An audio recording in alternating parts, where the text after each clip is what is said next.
તમારે કાયદો વ્યવસ્થા જાળવો અમને કોઈ વાંધો નથી. ધક્કા મુક્કી કરીને જાણી જોઈને તમે શું સાબિત કરવા માંગો છો ભાઈ? ડરાવવા માંગો છો, સીન સપાટા કરવા માંગો છો? એ ડરાવવાવાળા લોકો નથી. અમારા આદિવાસીઓ છે ને, અંગ્રેજો સામે પણ લડ્યા છે. ક્યારેય ગુલામી અમે સ્વીકાર નથી કરી. કોઈના મગજમાં એવો ધુમાડો હોય તો કાઢી નાખજો. તમને અહીંયા આટલા બધા દારૂના બુટલેગરોને તમે પરમિશન આપ્યા છે, કેમ અટકાવતા નથી? નામો આપો. કાળીઓ, ભૂરીઓ, લાલીઓ, ભોલીઓ આપો કે નામો? બંધ કરી દેજો. 10 પેટીના 5 લાખ, 20 પેટીના 10 લાખ હપ્તા તમારા કોણ કોણ લે છે બધી યાદી છે ભાઈ. સમજ પડે છે ને? આટલો બધો તમે અહીંયા ગરીબો મજૂરો પરથી દંડ ઉઘરાવો છો વગર જોઈતો. તો આ ખાડા પડ્યા છે એના પર FIR કરો ને. લાયસન્સ નથી, આરસી નથી, વીમો નથી, એમ કરીને તમે દંડ 4-4 હજારના દંડ ફટકારો છો મજૂરિયાને. ખાડા પડ્યા છે અધિકારી પર ને કોન્ટ્રાક્ટર પર કેમ FIR નથી કરતા ભાઈ? એ તમારા ફરજમાં નથી આવતું. આજુબાજુના મજૂરોને ચોકડી પર રોકીને કલેક્ટરશ્રીને, DDO શ્રીને અને નિયામક DRT ને 5 તાલુકાના TDO ને બોલાવો. ધારાસભ્ય સમેત બધી પ્રજા આવી છે. અમારે રજૂઆત કરવાની છે. અમારે કોઈ બીજી મગજમારી નથી. હું પોતે એકલો રજૂઆત કરવા વાળો માણસ છું. હું આગેવાન છું. આમના વતી હું રજૂઆત કરીશ. તમે બોલાવો. કઈ રીતના ભાઈ તમે ઓફિસ ખાલી કરીને નાહી જાઓ? કેમ ભાઈ?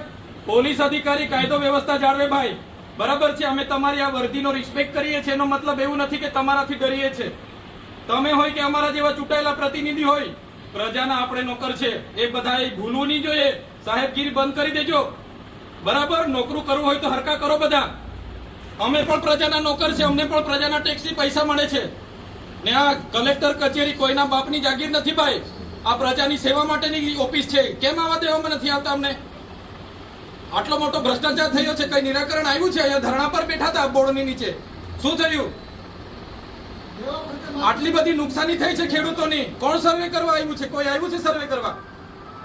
એટલે પોલીસ અધિકારીઓને મારી નમ્ર વિનંતી છે, અમે વેલ ગ્રેજ્યુએટ લોકો છે. અધિકારો માટે અમે લડીશું. બરાબર?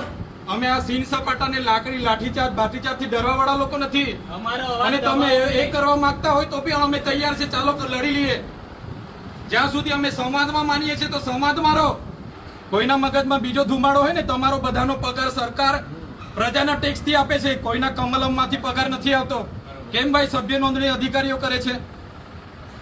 કોણે કીધું? કયો પરિપત્ર છે? બતાવો અમને.